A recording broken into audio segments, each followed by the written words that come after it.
So my name is Jamie Searles and I'm Head of A&R and Commercial Partnerships at Tileyard Education.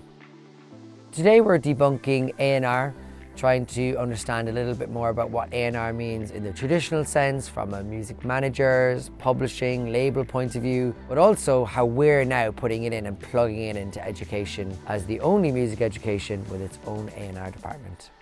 A&R in the traditional sense is going out, finding new talent, developing talent, signing talent, working with that talent to get them from brand new artist to global superstar. And that could be a songwriter, it could be an artist, it could be a producer. So all the kind of creatives involved in that and just helping connect them with different opportunities, sessions to enhance their careers. So at Tileyard Education, we're the only music education in the world with their own resourced A&R department. There needs to be opportunities for students, not just as they study, but for alumni as well. So we get live commercial briefs from our team of management teams, record labels, publishers. We're so lucky that being a sister company to companies such as Tileyard Music, who currently look after Joel Corey, they look after Ella Eyre, Segala. We get live commercial briefs from them all the time. And not just those, but also the majors and independents are now finding out about what we do. We put on songwriting camps, we create the music, and the proof is in the pudding. We landed over 150 single songs last year. And I guess in that sort of way, we're working as almost like a pseudo management team or record label or A&R department for our roster of songwriters, artists, producers that study on our course or have graduated. So the common misconception I would say about A&R is that you need to go to them. You need to create a lot of your own noise, bang your own drum before A&R start knocking on your door. Also, one of the biggest mistakes I probably see from people who are just starting out is to say that, oh, well, I really need a manager and I need them to help me with something. And I'm thinking, you probably have a lot more time than these people. And actually, the people that I see getting signed, particularly nowadays, are those who have put in a lot of their own effort. They're creating their own noise on social media. They're already making really decent listens on the DSPs, so on Spotify, Apple Music, Tidal, and so on and so forth. So I would say the most common misconception is that you need an A&R or a manager when actually you can do a lot of the work yourself. You almost need to become a business person or your own music manager. So what I would look at is have a plan surrounding each release, have demonstrable goals that you want to achieve. Look at your socials. You absolutely need to be concerned with TikTok. I appreciate that for a lot of people, they don't enjoy it or it's a bit of a thorn in their side, but try different ones if you're not comfortable doing it on your, let's say your family one or your friends one. Try different ideas out and create business plans around that. Sit down with a notebook and a pen and paper, keep it old school, and create different ideas that you can put into your strategy to get noticed. Different social media campaigns across different channels. See what ideas are popping off. Look at the data, revise your ideas, take down the ones that didn't work, put back up the ones that did, and constantly be thinking outside of the box. So social media campaigns are really, really important. Being concerned, I think, with your figures as well, particularly your monthly listeners, is really important.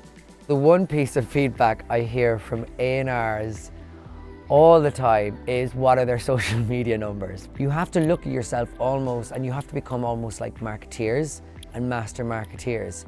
And that's a really tough thing if you don't have that experience. But the great thing is you've got so much resource. You've got, great music education that you can access. Also YouTube tutorials, but you can do a lot of this hard work yourself.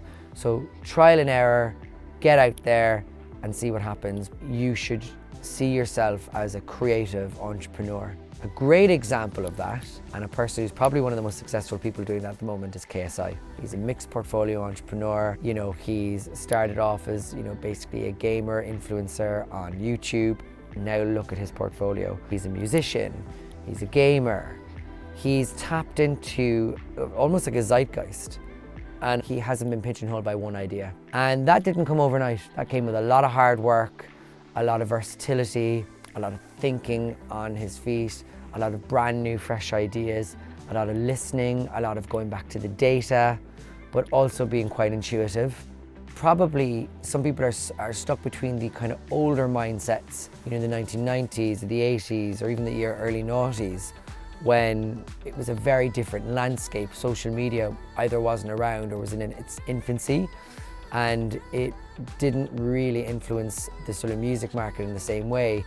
In some ways, you know, people say A&R is almost a dying breed because the art of sort of finding and developing an act is kind of almost brought to them a lot more, or they find them in a very different way. It's not like the old school way of going out and finding someone in a live sense. I mean, that still does happen, but it's a lot more rare.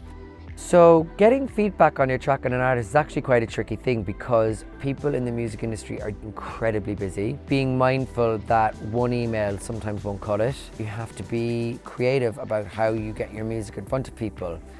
Definitely do not ask your mom or your dad or close family members, because you know they're going to see the best in what you're doing, which is a really lovely thing. In general, maybe some of your family are very critical. Go to a friend of yours that either has some sort of musical knowledge and that you know will be very critical and that might tell you things that you know might be a bit uncomfortable to hear, and balance it up with how you feel about it. And then if you feel like you're in a good place, then go to an A&R.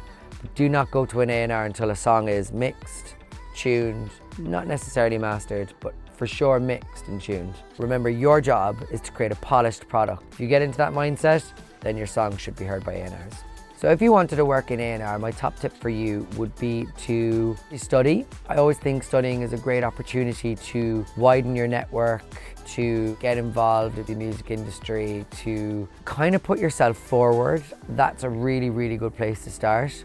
You can find out about internships often first. Like I know at Tileyard Education, because we're based in the world's largest professional music community, we hear about opportunities first, which we then obviously filter straight out to our alumni and students. As the old saying goes, those who fail to prepare to fail. You need to look at your craft strategically, which can be really difficult because I think for some people they get lost in the creativity, and that is, of course, your skill set. But I think in 2023, you need to think more broadly. Thanks for watching this video. If you liked our video, please like, share and subscribe. And if you want to find out more about our courses, songwriting camps, go to www.tileyardeducation.co.uk. Check that out on the website too.